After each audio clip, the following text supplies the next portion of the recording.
Okay, so good morning everyone. So my topic is about diffraction with the infinite number of states. Okay, diffraction takes a define an optical component with a periodic structure that is split the light into various waves that travel in different directions. It is an alternative way to observe a spectra other than a prism. Okay, so a diffraction grating is a special surface with a repeating patterns that can take white light and spread out into different colors, just like sa prism. Kaya lang, prism kasi bitaw, like meron na siya dahil ng glass ngayon, ang malit dito, malit ang light na ito is hindi lang siya mukha na spread out ang color like ani, ito na natin mo kanina ka to prism. So pag ito sa light ko sa prism mo, spread out na yung mga color which is katong sa color sa rainbow. Okay, diffraction grating has many slits in series. Generally, we have hundreds of even thousands slits per millimeter. A diffraction grating consists of a large number of evenly spaced parallel slits. It produces an interference pattern similar to a double slit, but the fringes are sharper. Okay, so both double slits and diffraction gratings na mag-provide sila bright and dark areas. However, ang kalahian lang nila, di ba, sa double slit, nag-discuss ni Joker is, bantay pa mo, like, ano siya, kanang medyo blurry siya, then ang diffraction grating is mas sharper lang siya, kasi sa kanang double slit. So, diffraction grating work both for transmission of light and the reflection of light. Natural diffraction gratings also occur in the feathers of certain birds, such as the hummingbird. Tiny finger-like structure in regular patterns act as reflection grating, producing constructive interference and give the feathers color naturally due to their pigmentation. This is called iridescence. Okay, so diffraction grating aren't just a human-made tool, but it also nature's, like, most na siya makita sa nature's. Like, for example, ang hummingbird. Kaling hummingbird, gabi like, kung ito lang ito, kita din mo niya is, siya, kanang color, like, rainbow siya ang color. Okay, so, iridescence. Okay, this is the phenomenon where an object's colors appear to change when viewed from different angles or under different lighting conditions. So, ang example natin is ang bubble. Bubble, di ba? Kung makita na ito, sa duol na ito is, ako makita is, karang crystal yung color, like wala siya color, but kung ganun mahayagan siya, mahayagan siya sa light, ganun makita ang color niya. Constructive interference. Okay, constructive interference, of course, when nakita na ito, there are distance between slit, angle of diffraction, order of the maxima, and the wavelength of light.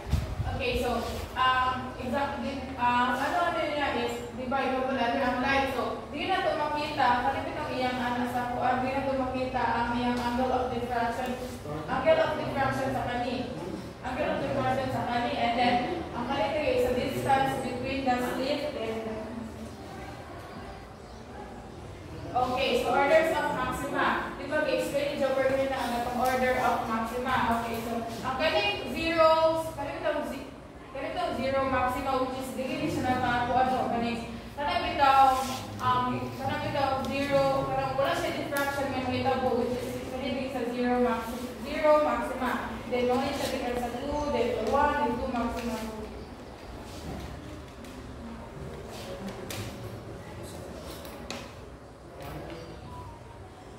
Okay, where are diffraction gratings used in applications? Okay, diffraction grating are commonly used for spectroscopic dispersion and analysis of light. Okay, so spectroscopic dispersion is the process of separating light into a component wavelengths or color, like katong sa like sa katong prism na mo separate mo bagaw siya na color once na hit siya og light. Okay, so analysis of light, di ba? Kanang many scientists na kanang maka-learn about sa kanang pag-study sa light because of kanang diffraction, kanang wavelength. Diffraction wavelength are key components of monochromators used. Monochromators, mono means single and chroma means color. Okay. Monochromators is a device that is used to select a very narrow band of wavelength from a broader light source. So,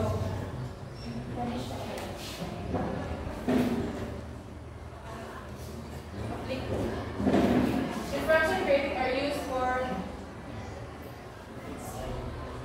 okay, so ning-ani ni siya so before na mag-explain nato sa masama kung saan ang spectrometer. So spectrometer is typically used to measure wavelengths of an electromagnetic radiation that has interacted with the sample.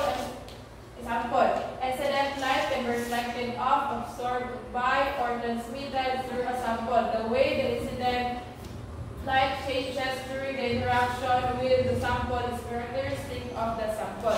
Okay, so the spectrometer is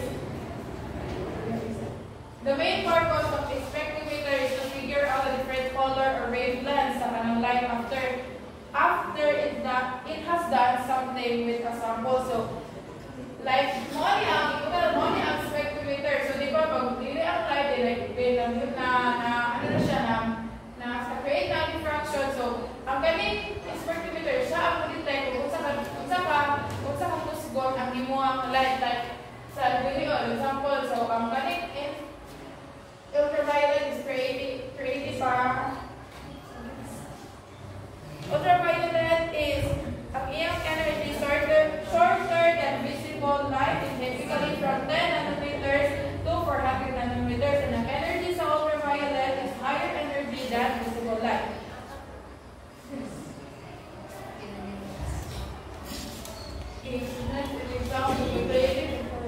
Okay, so our question is number 1. Okay. Okay, so kanina example, the question is diffraction grating with a 10,000 lines per centimeter are readily available. Suppose you have one and you send a beam of white light through it to a screen 2 meters away. So, okay, so A, find the angles for the first order diffraction of the shortest and longest wavelength of visible light creating 760 nanometer. So, first is kita ko na ito ang sa creative. So, ano siya?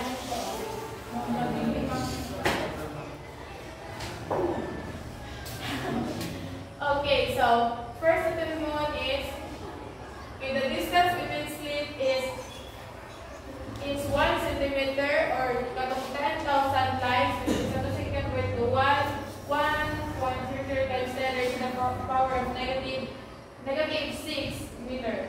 Okay, so mao ni atong sa formula nga gigamit, which is kanang the angle of diffraction is equals to m like maximum of wavelength of light over volume. So mao ni siya. Ito mo na itong solve is ang kapag sa creative base sa violet ng creative. So angle of diffraction is equals to, so natin ito lang ang creative times 10 raised to the power of negative 7 and negative 7. So the creative is siya kay i-convert niya siya itong ito dito. Basta ko ito siya. Okay, so divided by into pila ang ang distance between the slit. So which is ang score niya, ang result niya is 0.380. Okay, so ang angle sa violet is 22.33. And then pag guman natutuwa sa katong violet sa red na po din 760 nanometer. I-convert na to. So angle of red is equal to katong pila ang red, which is 760. So you can convert to 7.60 times 10 raised to the power of negative 7 meter is divided by into the distance between the angle. So 1.00 times 10 is to the power of negative 6. So the result is 0.760. So before natin makita ang katong result, so kato sa C, negative 1, then nabila ang result sa katong red na sa red, then is equals to 49.46. So nakuha naman nato ang sa distance between sa katong slits because sa violet and red. So ato na kung i-kuha na number 2. So number 2 is what is the distance between the ends of the rainbow of visible light produced on the screen for first order interference. Okay, so mo siya the distance on the screen are labeled. So katong kita ko mo siya. Ano itong YR? So ano yung YR mo yung violet, then violet, then red. Okay, so pagitaan mo na ito, iyang distance. So YP is equals to number of number talo kaya kaling number is kanina siya kadalit ang distance between kanina siya o muna yung 2 meters. Okay, so YP is equals to number times and then angle of the violet. So equals parang so ang inang result so 2 meter times 22.33. So kaling 22.33 gikan siya dili sa pagbibuhan na to sa angle sa violet. So which is kanina mo na 22.33 is equals to 0.8